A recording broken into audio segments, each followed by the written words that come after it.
ఇప్పుడు రెహమాన్ గారి వ్యక్తిత్వం గురించి గతంలో ఆయన మత మార్పిడి మొదలుకొని అన్నీ ఇప్పుడు తవ్వుకుంటూ వచ్చింది సోషల్ మీడియా అంతా.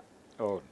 దానికి ముడిపెట్టే ప్రయత్నం చేయడం, ఒక ఒక వర్గం ప్రజలపై కొన్ని కొన్ని అంటే ఇవి ఇవి నైజం అని ఆపాదించడం, ఇవన్నీ జరిగిపోతున్నాయి. సో దీని గురించి మీ అభిప్రాయం ఏంటి సార్? అంటే ఇది ఆయనకి మతపు రంగు పూసేటువంటి ఒక ప్రయత్నం ఇంకొక గొడవలో నడుస్తోందండి ప్యారలల్గా. అదేమిటి సార్ అది? కడప దర్గాకి అయ్యప్ప మాల వేసుకుని రామ్ చరణ్ మొన్న వెళ్ళడం. వెళ్ళాడు.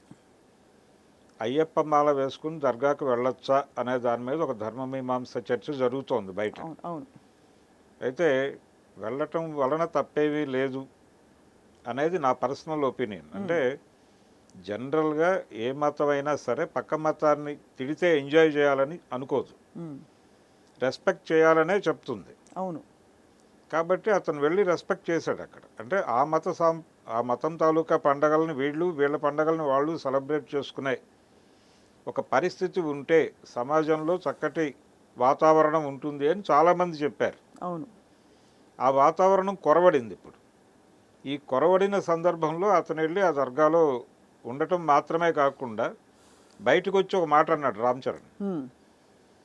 నా సినిమాకి లేదు నా కెరియర్కి అయ్యప్ప స్వామి ఆశీర్వాదంతో పాటు అల్లా ఆశీర్వాదం కూడా ఉంటుందని ఆశిస్తున్నాను అన్నాడు.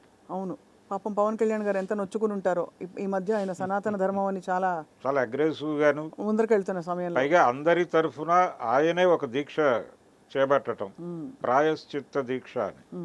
అంటే మొత్తం అందరి తరఫున ఆయనే ప్రాయశ్చిత్తం చేసుకోవటం అనేది చాలా ఎక్స్ట్రీమ్ ఇది అది. అవును. అలాగే చాలా అగ్రెసివ్ స్టేట్మెంట్లు ఇచ్చాడు ఆయన. అగ్రెసివ్ స్టేట్మెంట్లు ఇచ్చాడు. దాని కొనసాగింపు కూడా చాలా జరిగింది. ఒక మైనారిటీ మతాన్ని టార్గెట్ చేస్తూ కూడా కామెంట్లు నడిచినాయి. ఈ గందరగోళం మధ్యలో ఇప్పుడు రెహమాన్ని లాక్కొచ్చి, అంటే రెహమాన్కి ఇచ్చిన మాట మేరకు నేను వచ్చాను ఈ దర్గాకి అని అతను అన్నాడు. కాబట్టి ఇప్పుడు ఈ విధంగా మతం అనేది ఇక్కడ ఒక అస్త్రం అయిపోయిందంటారు. అంటే రెహమాన్ గతంలో హిందువు, ఆయన ఇస్లాంలోకి మారాడు. దిలీప్ అతని పేరు. అవును. దిలీపుడు రెహమాన్గా మారాడు.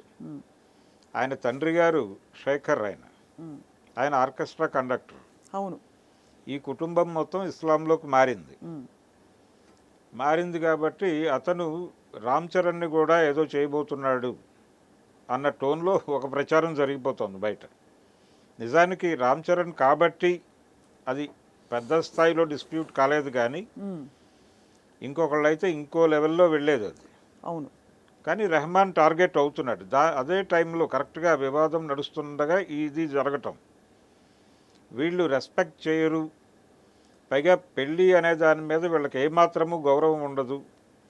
ఏదో తలాక్ అని చెప్పి వెళ్ళిపోతారు. 3 సార్లు అనేస్తే వాళ్ళు విడిపోతారు. దానికి అడ్వకేటు ఈ గొడవ అంతా ఏమిటి అని ఇష్టం వచ్చినట్టు మాట్లాడుతున్నారు. కానీ ఆవిడ ఉద్దేశం ఏంటంటే ప్రపంచానికి తెలియాలి ఈ విషయం అనుకుని చేస్తోంది ఆవిడ.